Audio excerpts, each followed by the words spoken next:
Hey guys, it's Carter. Welcome back to the best swing trading channel on YouTube. Hope you guys are all having a fantastic day today. Now, in today's video, we are going to be looking at the top two swing trading indicators you need to make money.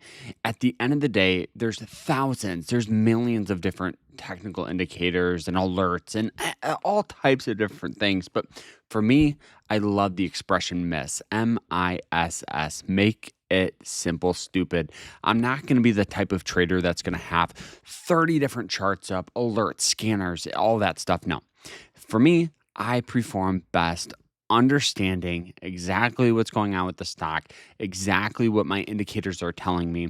So I hope you guys all enjoyed today's video. If you do, smash that like button, subscribe. But if you want to learn more about trading, check out our school. It's called the Swing Trading Masterclass. It's fantastic. We teach you how to find stocks. We teach you all types of things when it comes to trading, how to build your strategy, how to build your checklist, all that stuff that is crucial to be profitable, but consistently profitable, because anybody can make money at the end of the day. It's a 50-50 chance of making money, but you want to be consistent. That's where, money gets made. So check it out down below. And the broker we're using today is Moomoo, which is the broker I've used for years. I absolutely love them.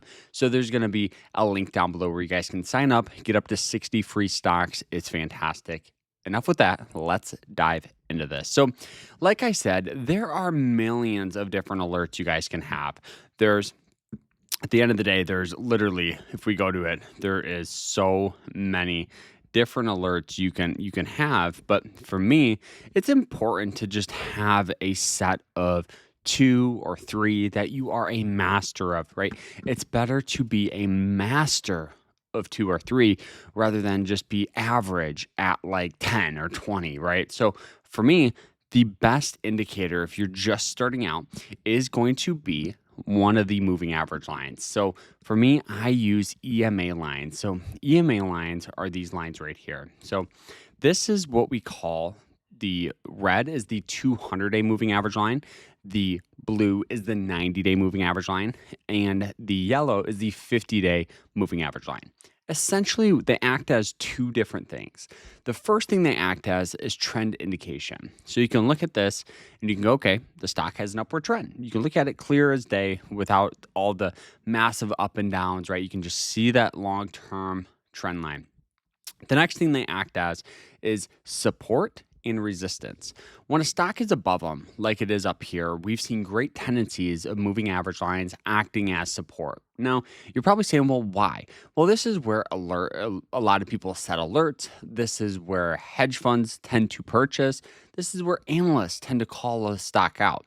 Now, moving average lines are essentially, right, like I mentioned, the 200, the 90, the 50. What they are is they take the previous, however many time periods. So for the 200-day moving average line, they use the previous 200 days closing price and they merge it together to form this line. There's also some mathematical equations involved to get this line, but it's used a lot, which is important because you want to be following the masses essentially. So like I mentioned, I use 3 different moving average lines. The difference and why I use 3 is each one acts as something different, right? The 200, as we can see here, so this red line, we've seen great tendencies of getting huge bounces off it. Hit it here, we had a good move. Hit it here, it had a good move. If we go out and we look back, right, at some previous points of contact, we've also noticed where it hits that blue line, right, several times. Hits it here, hits it here. Now, it's not as strong, right, as the red, but it's still a really, really good support. Now, the yellow one also acts as support here, as we can see even in here where it hit it, we had a good move. Even in here, it hit it, right? It hits it more often, but it breaks it more often. So the higher up you go, so like the 50 is going to be weaker than the 90. The 90 is going to be weaker than the 200. But why I have a variety of different ones is because some stocks or ETFs use different moving average lines essentially as support, right? So we took a trade here on SPY, and if we even go and look at the daily, right, you can see that it used the 50-day as some really nice support, right? Now, if we go to, if we continue to go back, we can see some points of contact of the 90, the 200, more of the 90. So you can see as you start to look at the charts of kind of how each stock is different and each time period is different with that as well. So that is the first indicator. It's kind of like a threer, but it's important to note. The next one here is something called the RSI. Now, this is also known as the relative strength index. Essentially, this is a momentum indicator. This is crucial for entries. This is crucial for all types of things when it comes with trading or even just long-term investing into the market, because we've always heard that expression, buy low, sell high. But the last thing you want to do as an investor or as a trader is to buy the stock and have it continue to sell off and go, oh man, I wish I would have known. I wish I would have known this point of contact, right? So let's go ahead and add that in. So right on Moomoo, you just go to the indicator tab. We can remove those, and then we can also get that RSI back up. So the RSI is down here on the bottom. So it's this green squiggly line, right? That may look confusing or overwhelming, but trust me, it really isn't. So historically with the RSI, anything over a 60 or a 65 is considered an overvalued point for the stock, right? So if we look at just the SPY, which is just the general S&P 500, we can try to find points of contact where, right, we've seen a lot of sell-off. So we can see here, right, it has a bunch of resistance right here at about $76, or not dollars, but 76, okay?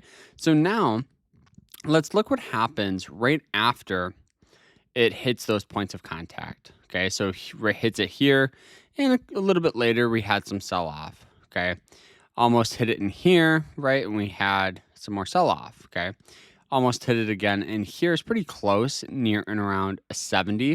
And we had some sell off, right? And if we go and we look back, you'll start to notice kind of how hard these points are, right? So if we see it here, right, shortly after, sell off, right? And so that's what's important here, is just continuing to look back at previous history.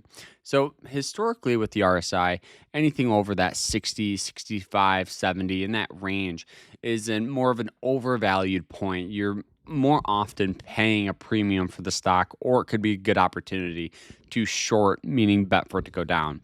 So on the flip side, you can use it for good entry points, right? So if we go ahead and we look at just kind of basic points of where we've seen buying pressure out of this, we can see we saw a huge move right here. So let's look at that RSI.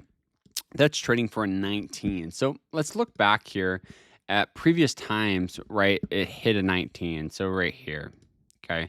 So let's go ahead and we'll actually use a different drawing tool. Let's see if there's a big horizontal line segment right here.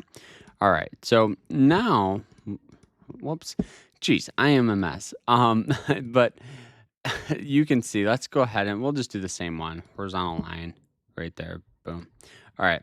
So now looking at that 19, you can see it doesn't happen that often, but right when it does, see, this was pretty close at a 26. Good move of buying pressure. Okay. We can continue to look back at more and more and more.